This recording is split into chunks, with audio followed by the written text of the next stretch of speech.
চাল কুমড়া এবং ডিমের এই রেসিপিটা খুবই দুর্দান্ত লাগে। যদি আপনি একবার এই চাল কুমড়া এবং ডিমের রেসিপিটা তৈরি করে খান তাহলে আপনার চাল কুমড়া আপনার খুবই পছন্দের একটি তরকারি হয়ে উঠবে। চলুন তৈরি করা যাক।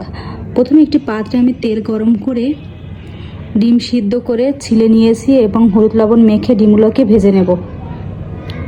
ডিমগুলো হালকা করে ভেজে নিয়ে তুলে নিলাম। এবার চাল কুমড়া কিউব কিউব কেটে চাল কুমড়া হলুদ লবণ দিয়ে ভেজে নিলাম।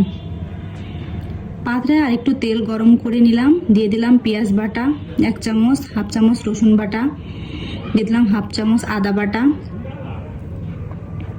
এরপর দিয়ে দিলাম 1 চামচ কাঁচামরিচ বাটা, হাফ চামচ হলুদের গুঁড়ি, স্বাদ মতো লবণ দিয়ে মশলাটাকে ভালো করে কষিয়ে নেব। এই রান্নার মেন উপাদান হচ্ছে নারকেল বাটা। এখানে আমি হাফ কাপ নারকেল বাটা অ্যাড করেছি। এই নারকেল বাটাটাই হচ্ছে এই তরকারিটার মেন উপাদান। এই নারকেল বাটাটা দিয়ে যদি আপনি এই রান্নাটা করেন তাহলে আপনার খুবই টেস্টি হবে।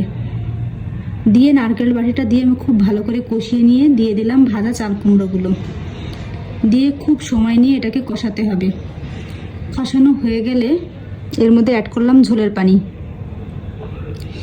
ঝোলের পানি অ্যাড করে ঝোলটা যখন ফুটে আসবে, চাল কুমড়োটা সিদ্ধ হয়ে যাবে, তখন দিয়ে দিলাম সেই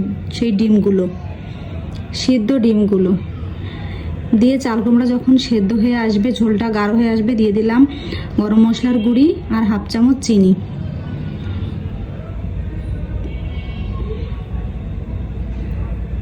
এখন পরিবেশনের পালা। এইভাবে যদি আপনি চাল কুমড়ো এবং ডিমের এই রেসিপিটা একবার ট্রাই করেন গরম ভাতের সাথে, তাহলে চাল কুমড়োর তরকারিটা আপনার কাছে হয়ে উঠবে ফেভারিট। তাই আজ দেরি না করে এখনই তৈরি করে ফেলুন এই রেসিপিটা।